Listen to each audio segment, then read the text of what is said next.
Ok, que Dieu bénisse tous les bien-aimés, vous qui êtes connectés par tout le monde entier. Je voudrais avant tout vous dire que la paix du Seigneur soit avec tous. Et merci également pour ceux qui me font la gentillesse de m'apporter des messages de soutien, de remerciement, d'encouragement et d'affection. Vraiment, je vous remercie infiniment pour cela car ça me donne aussi le courage de continuer à vous servir par ces petits messages. Je crois que c'est pour ça que le Seigneur choisit ses serviteurs pour prêcher la parole. C'est dans le but d'encourager quelqu'un, de fortifier quelqu'un, de perfectionner quelqu'un. Et c'est cela, c'est ça qui fait les Éphésiens 4. Voilà, car dans le livre d'Éphésiens 4, 11, n'est-ce pas, 11 à 13, c'est de ça qu'il est question. Voilà, ce matin, j'ai un thème que je voudrais partager à nouveau avec vous. C'est les porteurs du trône de Dieu. Les porteurs du trône de Dieu. Alors, donc, dans quelques minutes, vous allez comprendre de quoi je vais parler et qu'est-ce que ça signifie, les porteurs du trône de Dieu. Alors, pour cela, je voudrais que nous lisions un texte biblique. Premièrement, dans Somme chapitre 47, le verset 9. Dans d'autres versions, c'est le verset 8. Voilà, donc vous pouvez, si vous n'avez pas vu ça dans le verset 8, vous voyez dans le verset 9. Ici, je vais le lire dans Louis II, dans le verset 9. Il est dit ceci: Dieu règne sur les nations, Dieu a pour siège son saint trône. Dieu règne sur les nations et Dieu a pour siège son saint trône. Alors, aussi vous savez bien qu'il est écrit dans Actes chapitre 17, n'est-ce pas? Actes chapitre 17, il est écrit là-bas à partir du verset 23 que le Dieu qui a fait les cieux et la terre n'habite pas les maisons faites de mains d'hommes, mais il a voulu que, voilà, bon, il n'habite pas les maisons faites de mains d'hommes. Déjà, ça, vous comprenez que si Dieu n'habite pas les maisons faites de mains d'hommes, nous comprenons que Dieu n'est pas dans les bâtiments que nous appelons les églises. L'église même n'est pas un bâtiment, ça, tout le monde le sait.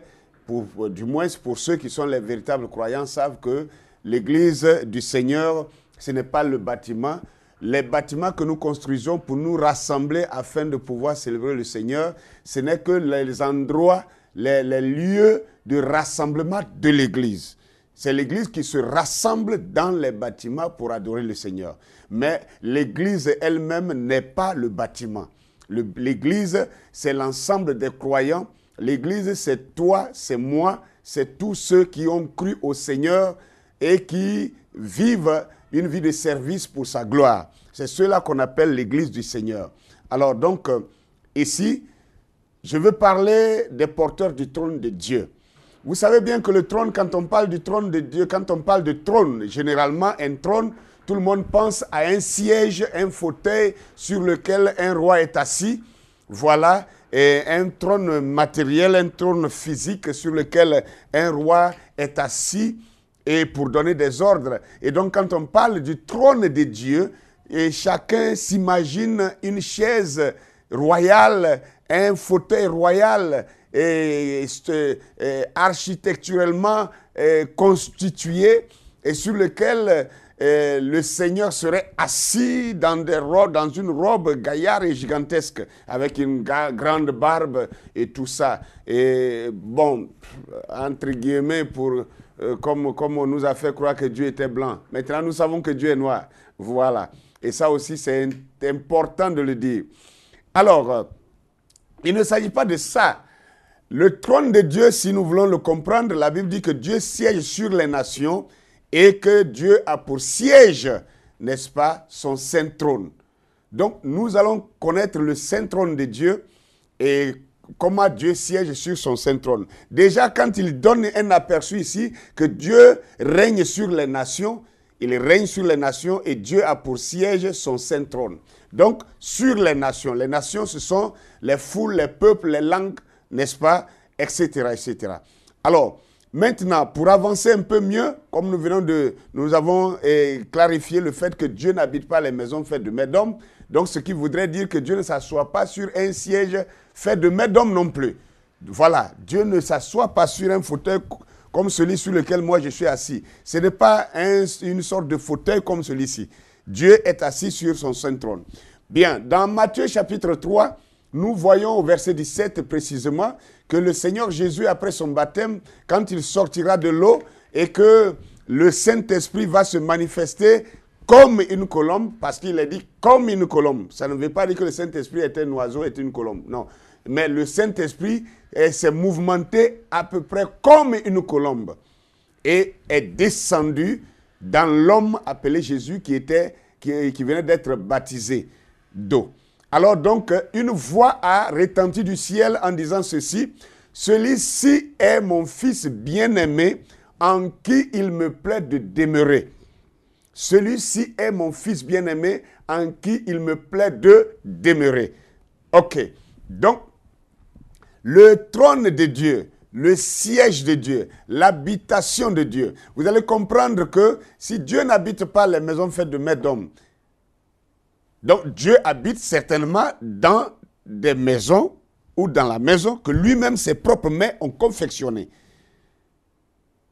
Alors, on comprend déjà pourquoi l'apôtre Paul pouvait dire dans les épîtres là-bas, aux Corinthiens, que ne savez-vous pas que vous êtes le temple de Dieu et que l'Esprit de Dieu habite en vous.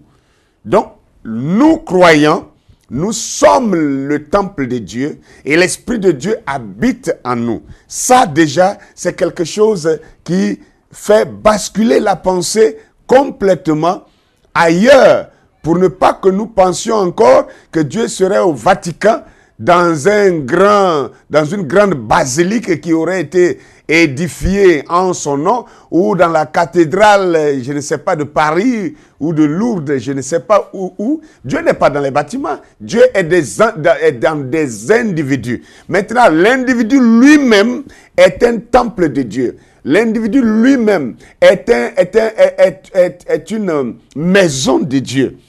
Donc, le trône doit se trouver quelque part dans la maison. Le trône doit se trouver quelque part dans le temple. Donc le trône a toujours été dans le temple. Si nous revenons encore dans l'Ancien Testament pour voir un peu le trône, pour voir un peu le temple de Dieu que Salomon avait bâti physiquement avec des briques, avec du sable, avec des pierres, cette maison était composée de 3 compartiments. Et les 3 compartiments, il y avait, n'est-ce pas, le parvis extérieur, et il y avait le lieu saint, et il y avait le Saint des Saints, qu'on appelait le lieu très saint ou le Saint des Saints. Et le Saint des Saints était là où siégeait le trône de Dieu. C'était l'endroit où Dieu siégeait. Et cette partie était séparée par un voile, un grand rideau de blaireau, en peau de blaireau, qui séparait cet endroit d'avec l'endroit qu'on appelait le lieu saint. Donc, le parvis extérieur était réservé pour tout le peuple qui pouvait arriver là pour présenter ses offrandes. Le lieu saint était l'endroit où les sacrificateurs aussi arrivaient pour faire leur service au nom du peuple. Mais le Saint des Saints était réservé pour un seul individu. C'était celui qui était élu souverain sacrificateur une fois par an, entrait là pour apporter le sacrifice de tout le peuple dans cet endroit-là. Une seule personne, pas deux. Une seule personne avait le droit d'entrer là. Et pas en venant comme ça, il devait rentrer d'abord avec un sacrifice pour lui-même, sa purification, et ensuite envoyer, n'est-ce pas, le sacrifice maintenant du peuple entier devant le Seigneur. Et dans cet endroit, il y avait l'arche de l'alliance, et il y avait dans l'arche les tables de la loi, des 10 commandements, et il y avait aussi la manne que Moïse avait fait prélever le dernier jour où la manne tombait dans le désert. Et ensuite, la troisième chose, le troisième élément qui était dans cette arche-là, c'était la verge d'Aaron qui avait fleuri. Donc, voici les 3 éléments qui se trouvaient dans cette arche-là. Et là est appelé le trône de Dieu. L'arche, là où l'arche était, est appelé le trône de Dieu, dans le Saint des Saints. Maintenant, si Dieu, l'Esprit de Dieu habite en l'homme, ça veut dire Dieu est esprit. Jean 4, 24 nous dit Dieu est esprit et il faut que tous ceux qui l'adorent l'adorent en esprit et en vérité. Donc, Dieu qui est esprit, il habite dans l'homme. Ça veut dire que Dieu siège dans l'homme. Maintenant, dans le corps de l'homme, dans quelle partie de l'homme Dieu siège-t-il? C'est là où nous allons trouver la localisation du trône de Dieu. Alors, l'homme est constitué de 3 entités. Il y a le corps physique, il y a l'esprit et il y a l'âme. Et l'âme, vous voyez comme je venais de vous dire, c'est ça qui a été représenté par le temple que Salomon avait bâti, à savoir le parvis extérieur, le lieu saint et le saint des saints. Donc le parvis extérieur, c'est la chair que vous voyez. C'est la chair qui est tirée de la poussière et qui retournera à la poussière. Alors, mais dans cette chair, il y est fourré aussi l'esprit de l'homme. Et aussi, dedans encore, au-dedans de l'esprit, se trouve encore une entité qu'on appelle l'âme. Ce sont des êtres, ce sont des corps. Un corps physique, un corps spirituel et un corps angélique à l'intérieur. Et là, c'est le Saint des Saints. L'âme est le Saint des Saints. Et l'âme étant le Saint des Saints, c'est le 3e compartiment, n'est-ce pas, de l'être. Donc, vous ne pouvez pas être un être humain si vous n'avez pas les 3 compartiments. Et les 3 compartiments composent l'être humain. Et c'est ça qui fait le temple de Dieu.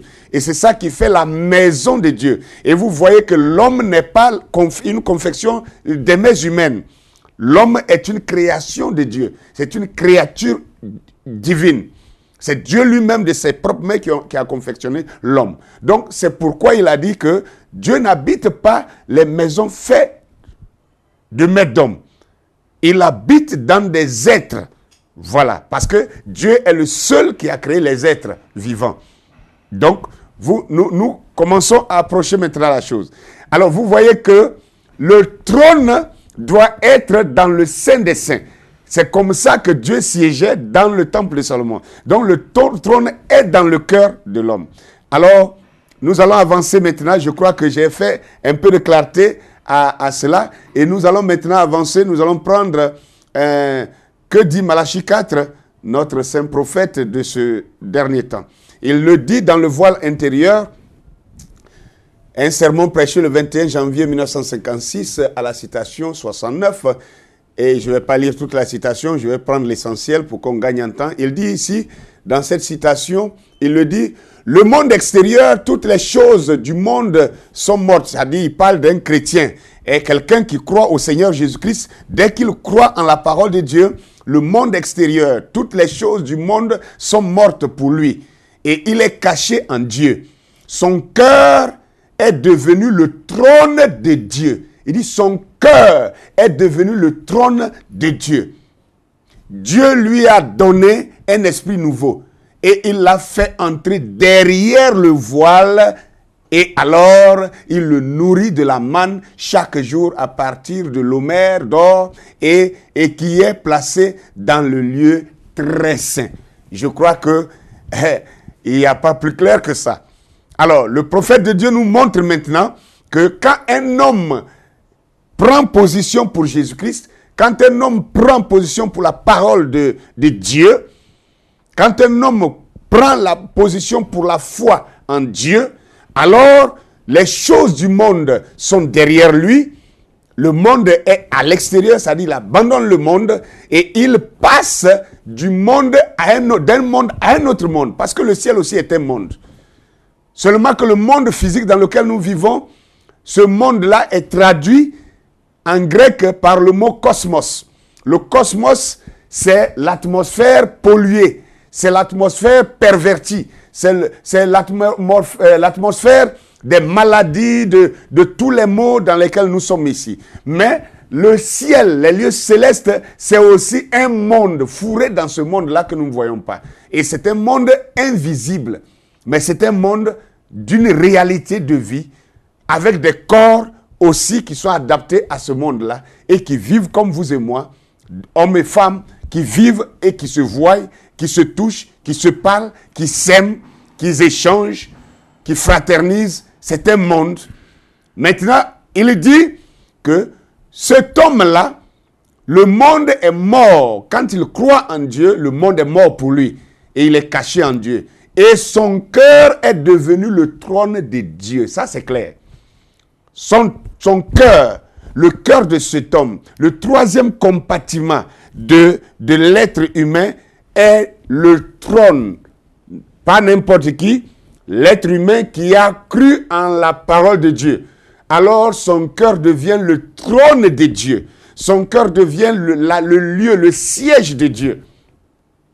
Alléluia. Donc nous comprenons maintenant que le trône de Dieu est dans le cœur de l'homme. Et le cœur, voyez-vous, l'âme dont nous parlons, l'âme même est logée dans le cœur de l'homme. Donc le trône de Dieu est l'âme du croyant qui est logée dans son cœur physique. Donc c'est le troisième compartiment. C'est le Saint des Saints. Parce qu'il dit ici, et son cœur est devenu le trône de Dieu. Dieu lui a donné un esprit nouveau et il l'a fait entrer derrière le voile. Et alors, il le nourrit de la manne chaque jour à partir de l'homère d'or qui est placé dans le lieu très saint. Vous voyez, le lieu très saint, c'est ce troisième compartiment dont j'ai parlé tantôt. Alors, je voudrais maintenant que nous comprenions quelque chose. Le trône de Dieu, étant dit clairement ici maintenant que c'est le cœur du croyant. Le cœur du croyant étant devenu le trône de Dieu, je vais donner, on dit le témoin de 2 ou 3 hommes est vrai. Donc laissez-moi donner encore 2 autres citations qui cadrent avec cela. Et alors nous allons déballer notre pensée arrière. Et vous allez comprendre pourquoi c'était nécessaire de développer sur ce petit thème.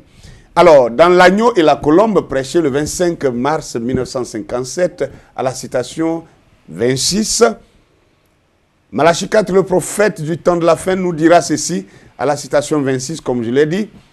Il s'agit d'une nouvelle naissance et d'un changement de cœur qui fait passer un homme d'un être mortel à un être ressuscité immortel. Le Fils de Dieu prenant sa place sur le trône du cœur du croyant. Le Fils de Dieu prenant sa place sur le trône du cœur du croyant. C'est un changement de nature. Alors, il confirme encore la déclaration précédente qui disait que le trône de Dieu maintenant siège dans le cœur de l'homme. Il vient de dire ici que le Fils de Dieu aussi. C'est-à-dire, l'évangile que nous croyons au Fils de Dieu, le Seigneur des Seigneurs, le Roi des Rois, le Roi des Nations, celui qui siège sur les nations, celui dont son siège est son saint trône. Alors, c'est en lui que nous croyons et il est le Fils de Dieu, Jésus-Christ. Et quand nous croyons en lui, le Fils de Dieu, lui également, il prend place sur le trône du cœur du croyant. Et ça devient le changement de sa nature. Troisième déclaration, et ça me suffirait pour étendre maintenant ma pensée. Alors, la citation est dans le sermon Élie. Élie, prêché le 18 octobre 1953 à la citation 22. Juste la dernière phrase, la dernière phrase, il dit ceci. Salomon, lui, avait bâti une maison. Mais, cependant, le Très-Haut n'habite pas dans des maisons faites de mains d'hommes. Car, a-t-il dit, le ciel est mon trône et la terre est mon marchepied. Où est la maison pour mon repos? Mais tu m'as préparé un cœur, virgule, un corps. Dieu vient vers l'individu. Alléluia. Tu m'as préparé un cœur, virgule, un corps. Parce que le cœur de l'homme est logé dans son corps. Le cœur de l'homme est logé dans le corps de l'homme. Et vous voyez que dans Hébreux chapitre 7, là-bas, Dieu dira maintenant, Jésus parlera là-bas et dira que voici je viens. Car tu n'as voulu ni sacrifice ni holocauste, mais tu m'as formé un corps. Et c'est ce corps-là qui est venu, qui a été baptisé dans l'eau par Jean-Baptiste. Et après son baptême, le ciel s'est ouvert et Dieu a quitté l'invisible, le monde invisible appelé le ciel. Dieu est descendu dans un corps physique où il a dit, voici celui-ci est mon fils bien-aimé en qui il me plaît de demeurer. Donc Dieu a déplacé son trône de l'invisible pour venir loger dans le cœur d'un homme désormais visible. Voilà pourquoi nous comprenons la divinité du Seigneur Jésus-Christ. Nous parlons de ce langage. Je veux que tous ceux qui connaissent, parce que d'autres vont dire, ah ben voilà, pasteur Ake, tu dis que tu révèles les choses, tu expliques, tu enseignes la vérité, mais pourquoi tu ne dis pas le vrai nom de Jésus? Il n'y a pas une affaire de... Même ce que vous appelez un Yoshua, la langue hébraïque actuelle n'est pas la vraie langue. Vous savez ça aussi. Donc, nous prenons ce que nous avons, on va bâtir là-dessus et tout le monde comprend. Maintenant que nous avons fait cela, vous allez voir que c'est pourquoi la Bible, cette grosse Bible, cette Bible que nous avons, la Bible nous parle des 4 évangiles. Les 4 évangiles que sont, n'est-ce pas, Matthieu, l'évangile selon Matthieu, l'évangile selon Marc, l'évangile selon Luc et l'évangile selon Jean. Les 4 évangiles, n'est-ce pas, ont produit un autre livre appelé les Actes des Apôtres. Les Actes des Apôtres. Que le prophète, lui, il a appelé les actes du Saint-Esprit. Les actes des apôtres ou les actes du Saint-Esprit. Or, le Saint-Esprit, c'est l'Esprit de Dieu. L'Esprit de Dieu qui a décidé de venir loger dans le cœur humain des croyants, donc dans son saint trône. Alors, donc, quand le Saint-Esprit, l'Esprit de Dieu, Dieu lui-même, déménage dans le corps des hommes, ces hommes qui ont reçu le trône de Dieu en eux, dans leur cœur, ils commencent à avoir des attitudes qui sont inhabituelles à la vie normale des êtres humains mortels. Et ils commencent à avoir des actions, à poser des actions, à avoir des langages, à avoir des comportements qui ne ressemblent plus à celui de tous les mortels. Parce que quand Pierre et Jean, quand Matthieu, quand Jacques, quand Jude, quand ces gens commencent à parler de nouvelles langues, ce n'était pas la vie naturelle des mortels. Quand ils peuvent ordonner à un paralytique, je n'ai ni or ni argent, mais ce que j'ai, je te le donne. Au nom du Seigneur Jésus-Christ, lève-toi et marche. Et que le paralytique saute sur ses pieds et commence à marcher correctement. Cela dépasse et cela défie toutes les sciences naturelles des mortels. Quand Pierre va entrer dans la maison de cette jeune femme appelée Tabitha, et il va déclarer Tabitha Kumi, Tabitha lève-toi, une femme qui était déjà morte, et que Tabitha va revenir à la vie, on appelle ça la résurrection. Alors cela a dépassé l'attitude normale des mortels, des êtres mortels naturels. Donc ceci était maintenant les actions du Saint-Esprit qui est venu habiter dans leur corps. C'était les actions de l'Esprit de Dieu qui était venu loger dans leur cœur. C'était maintenant les actions venant du trône de Dieu, parce que Dieu a pris son trône maintenant, a placé son trône dans le cœur de ses croyants, et du trône dont Dieu donne maintenant ses ordres, ses commandements, ses ordonnances. Sois guéri mon fils, sois guéri ma fille, que tes yeux s'ouvrent mon fils, sois pur ce lépreux, etc. Que les oreilles des sourds entendent et que les muets parlent. Et toutes ces actions ont été récupérées et enregistrées dans un livre appelé Les Actes des Apôtres. Mais en réalité, les actes des apôtres, est-ce que ce sont les apôtres en tant qu'humains qui posaient ces actes? Non. Nous comprenons maintenant que c'est le Saint-Esprit habitant en eux qui posait ces actes. Voilà d'où il est dit clairement, ce sont plutôt les actes du Saint-Esprit. Donc quand on croit l'évangile, les 4 évangiles, les évangiles sont 4, mais quand on croit en ces 4 évangiles-là, alors que nous vivons ces 4 évangiles, les 4 évangiles vont produire en nous les mêmes actions, les mêmes œuvres qui sont les actes du Saint-Esprit. Donc, le livre même des actes du Saint-Esprit, qu'on appelle les actes des apôtres, c'est le trône de Dieu. Donc, vous voyez que depuis l'Ancien Testament, lorsque cette arche de l'Alliance constituée par Moïse était en déplacement, le peuple d'Israël qui était subdivisé en 12 tribus, ces 12 tribus se regroupaient par groupe de 3. Par groupe de 3 et 12 divisé par 3, vous trouvez 4 groupes de 3. 4 groupes de 3 et il y avait, n'est-ce pas, un chef de groupe pour chaque groupe de 3. Et quand ils étaient regroupés comme ça, il est dit que dans leur marche, dans leur déplacement, il y avait un groupe, soit celui de Ruben, qui passait en avant, accompagné de 2 autres frères. Ils étaient 3, dont Ruben était le chef. Et derrière, il y avait encore un groupe de 3.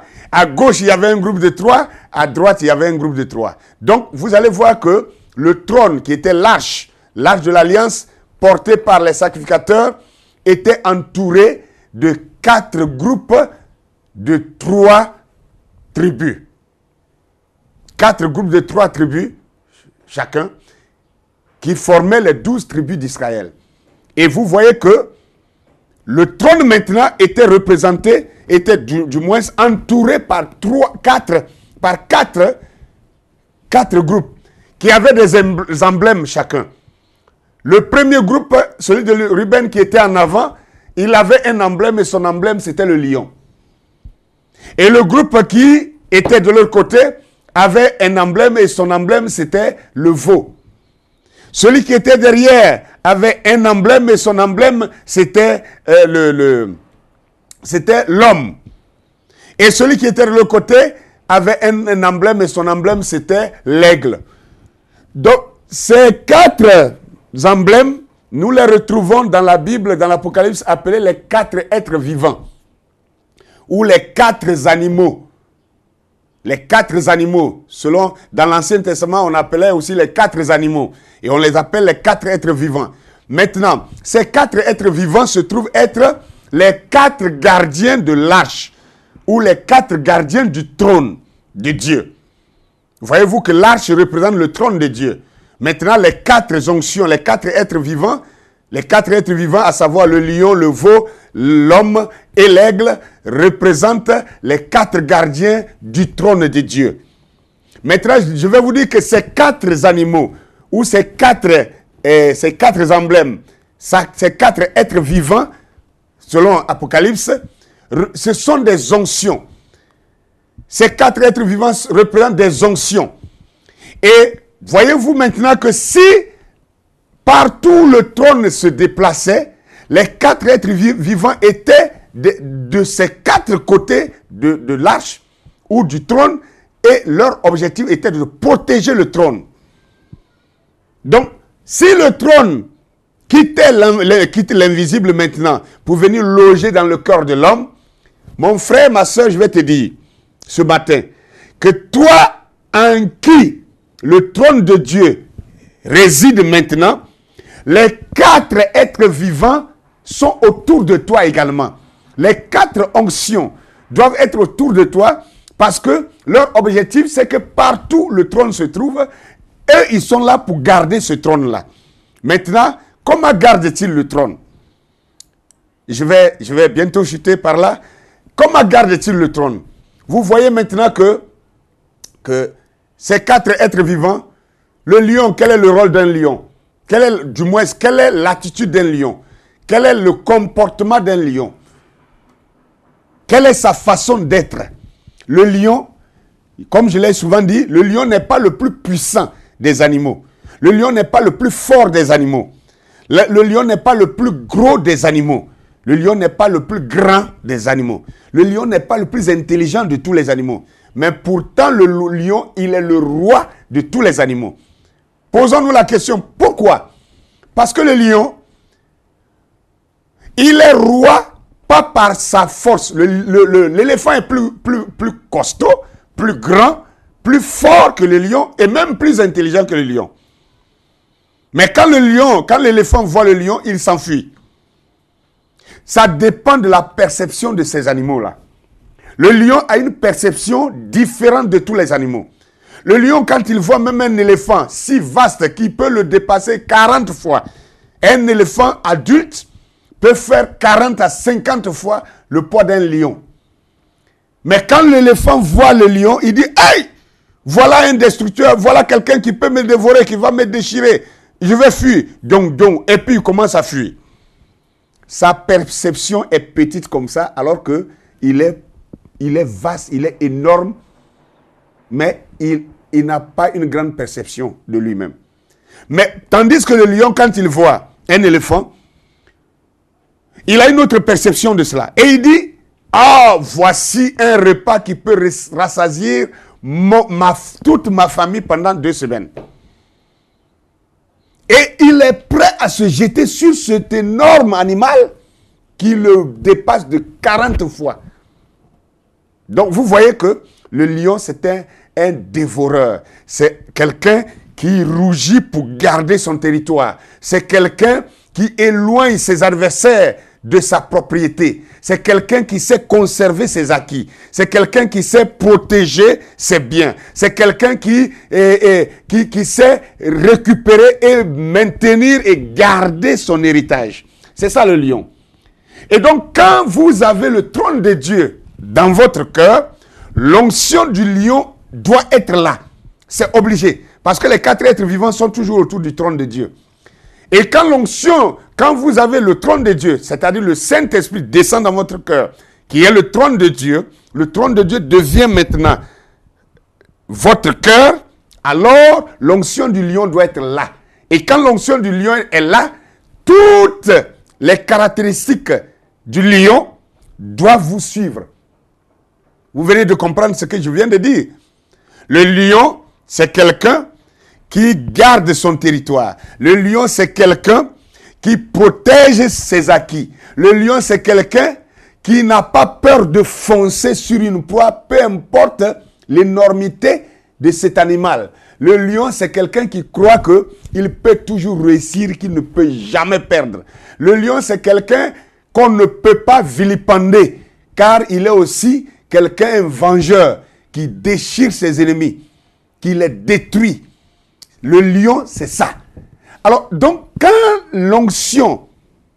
cette onction du lion, quand le trône est dans votre cœur, cette onction du lion doit être autour de vous pour vous sécuriser, pour vous protéger, pour vous garder, pour vous dire que vous êtes né pour être un vainqueur, que vous n'êtes pas né pour perdre, que vous n'êtes pas né pour échouer, que tout ce que vous faites doit réussir. Voilà la perception d'un chrétien. Et peu importe qui est devant lui, il croit que le Seigneur qui est dans son cœur, qui siège sur le trône de son cœur, est plus puissant que tout être qu'il va rencontrer hors de lui. C'est pour cela qu'il est écrit, celui qui est en vous est plus fort que celui qui est dans le monde. Alléluia. Plus grand, plus fort que celui qui est dans le monde. Donc le chrétien, une fois qu'il a l'Esprit de Dieu en lui, le trône de Dieu est dans son cœur, et voilà sa première perception. Et ça ne le lâche pas aussi longtemps qu'il est sur la terre. Deuxième être vivant, c'est le veau. Le veau est la deuxième onction. Cette deuxième onction qui est aussi un gardien du trône de Dieu. Quel est le caractère du veau? Quelles sont les caractéristiques d'un veau? Un veau, c'est un animal de sacrifice. Un veau, c'est un animal qui transporte aussi les charges. Un veau, c'est un animal qui prend les poids les plus difficiles à supporter. Cet animal-là, il transporte cela. Un animal qui aussi est formidablement puissant, mais qui se met au service de son maître, qui se met au service des autres, qui prend leur bagage, qui prend leur fardeau et qui transporte les choses, les fardeaux, les charges les plus lourdes. Donc, ça veut dire que vous avez l'onction du lion, je ne reviens plus sur ça, je vous ai largement expliqué. Vous devez avoir l'onction du veau. Et l'onction du veau, c'est de pouvoir supporter les fardeaux des autres, les fardeaux que les autres vous donnent, les difficultés que les autres vous donnent, les boycotts, les dénigrements, les mensonges sur votre personne, les rumeurs sur votre personne, et toutes ces choses-là, et aussi travailler durement, parce que le veau, c'est un laboureur. Le veau, c'est quelqu'un qui fait des travaux les plus difficiles. Un chrétien n'est pas un paresseux. Un chrétien n'est pas un fainéant. Un chrétien n'est pas celui qui dort et qui se lève, qui attend qu'on lui donne. Un chrétien, c'est un battant. Donc le veau, l'onction du veau doit être avec vous. Capable de supporter vos frères, de supporter vos soeurs, de supporter, n'est-ce pas, la pression que vous font les autres, capable de porter aussi les fardeaux des autres, prendre les autres en prière aussi, etc., etc. Voici l'onction du veau. Maintenant, le troisième être vivant, c'est l'homme. C'est l'homme. Et quelles sont les caractéristiques de l'homme? Ce qui caractérise l'homme en premier, c'est que l'homme est un petit Dieu. Ça, c'est un. L'homme est le seul être qui a été créé à l'image de Dieu, selon la ressemblance de Dieu. Vous devez comprendre cela. Et l'homme a été déposé, créé et déposé sur la terre pour diriger tous les êtres que Dieu avait créés. À savoir les êtres humains, les animaux, les poissons, les oiseaux et même la végétation. Et l'homme devait diriger tout ce que Dieu avait créé. La nature entière devait obéir à l'homme. Et donc l'homme, c'est le plus instruit de tous les animaux que Dieu a créés. C'est pourquoi l'homme, il est petit comme ça. L'homme a les moyens pour dompter la baleine qui est le mammifère le plus volumineux de toute la planète. L'homme, il est petit comme ça. Il peut dompter l'éléphant malgré sa grandeur, sa puissance. L'homme, il est petit comme ça. Il peut dompter un animal comme le lion qui est le roi de la forêt, le plus tempétueux. L'homme peut dompter tout animal qu'il veut. L'homme peut dompter le feu. L'homme peut dompter l'eau par des barrages, etc., etc. L'homme dompte tout ce que Dieu a créé. Donc, vous voyez que l'homme est un érudit. Donc, l'homme, cette onction de l'homme doit être aussi sur vous dès que le trône de Dieu se déplace dans votre cœur. L'onction du lion, l'onction du veau, l'onction de l'homme, vous comprenez maintenant? Donc, quand l'onction de l'homme s'ajoute à celui du lion, à celui du veau, maintenant, vous avez une troisième onction qui vous permet de contrôler la maîtrise de soi. La maîtrise de soi, la patience, la tempérance, tout ça, c'est dans l'onction de l'homme. Et vous devez avoir ça. Un chrétien doit avoir ça. Un chrétien n'est pas celui qui s'emporte à tout vent, n'est-ce pas? Et qui à tout moment est en train de s'emporter et qui insulte et qui perd la sérénité. Un chrétien doit avoir la maîtrise de soi, le contrôle de sa chair, le self-control ou aussi la patience aussi. Ça, c'est la troisième onction. La quatrième onction, c'est l'onction de l'aigle. Et je vais terminer par là. L'onction de l'aigle, vous savez que l'aigle est un oiseau. C'est un simple oiseau. Mais un oiseau particulier. C'est un oiseau qui il n'est pas celui qui vole le plus vite. Il y a des oiseaux qui dépassent l'aigle dans la vitesse. Tel que le faucon. Le faucon est plus rapide que l'aigle. Mais le faucon ne peut pas aller dans les hauteurs. Il n'y a aucun oiseau qui a été fait, constitué de la sorte à aller plus haut dans les altitudes qu'un aigle. Donc l'aigle va plus haut. Il va plus haut, plus il s'éloigne en altitude, plus ses yeux se développent pour voir même une souris, une petite souris qui traverse une piste dans une brousse. À des kilomètres de hauteur, l'aigle peut percevoir une souris, un serpent, même un scorpion qui traverse une piste dans une brousse. Donc, l'aigle a une capacité de vision, une capacité de vue vraiment imposante. Très imposante. Donc, qu'est-ce que ça veut dire? que l'onction de l'aigle s'ajoute à celui de l'éléphant, à celui du lion, du veau, de l'homme, alors ça vous permet de percer les Écritures. Ça vous permet de saisir la révélation de la parole de Dieu. Ça vous permet de pressentir le danger qui doit venir avant. Ça vous permet de voir les choses d'avance avant qu'elles n'arrivent. Et ça fait de vous un petit prophète. Comme le prophète, notre prophète a dit, Malachie 4 a dit que un prédicateur du temps de la fin est un prophète. C'est là où les gens s'embrouillent avec... Bon, je ne vais pas rentrer dans ce secteur-là, je vais rester focalisé sur mon point pour que vous compreniez que, voilà, vous devenez un prophète. Car les fils des prophètes sont aussi des prophètes. Et quand je dis prophète, je ne parle pas de prophète comme vous connaissez, comme Élie, comme William Branham. Non, ce n'est pas de ça que je parle du prédicateur. Un chrétien, il a déjà, en lui, s'il a ces 4 onctions, alors il a ce qu'on appelle souvent l'intuition chez les païens, que nous appelons la révélation, que nous appelons le discernement également. Quelquefois, vous êtes là, et puis, vous voulez passer sur un chemin, et puis quelque chose vous dit à l'intérieur de vous, non, ne passe pas par là, passe de l'autre côté. Et puis vous insistez, la chose insiste aussi, et finit par vous convaincre à quitter le chemin. Et quand vous allez de l'autre côté, après vous vous rendez compte que là où vous devez passer, que quelqu'un d'autre est passé au même moment, à la même heure là, et la personne a été agressée. Et vous vous rendez compte que vous avez été prévenu par l'onction de l'aigle de ne pas passer là. Un frère me parlait d'un témoignage, je termine par là. Et il était avec des gens et il était dans une voiture, c'est lui qui conduisait, ils ont garé quelque part pour acheter des choses au bord de la route.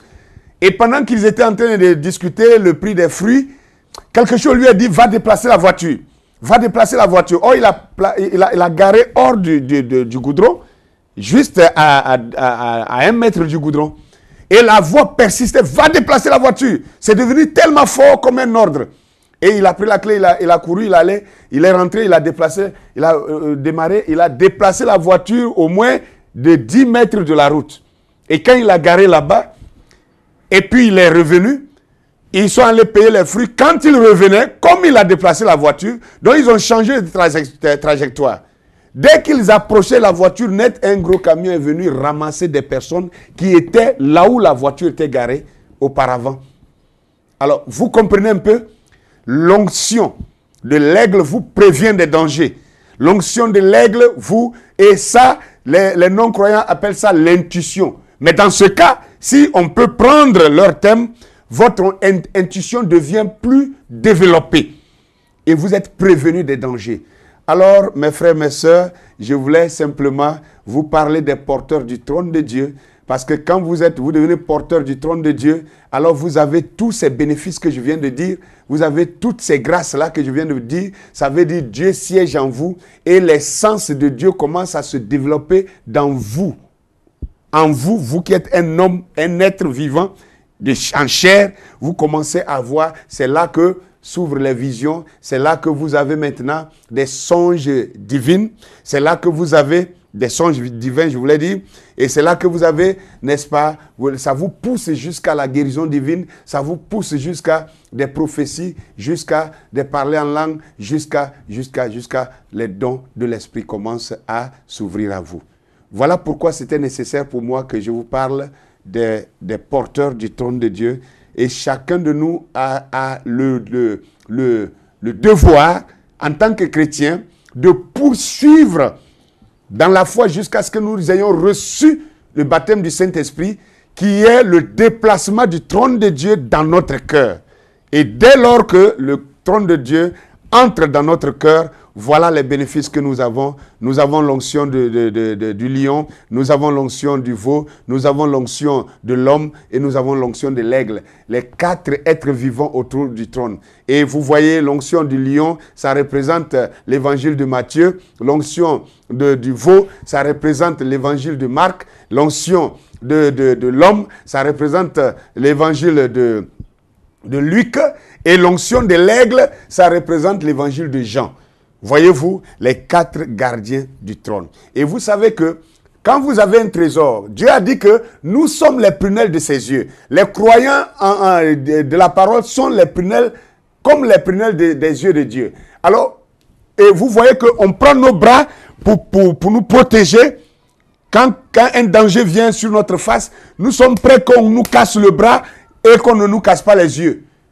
Vous voyez, on donne nos bras, on donne certains membres pour protéger d'autres membres qui sont plus précieux. Voyez-vous? Et ainsi, quand nous avons des richesses, nous plaçons dans une banque. Vous voyez que les banques sont les endroits les plus sécurisés. Dans un État, la banque centrale d'un État, on prend les meilleurs tireurs d'élite, le commando le plus vraiment armé, et c'est eux qui gardent les banques centrales.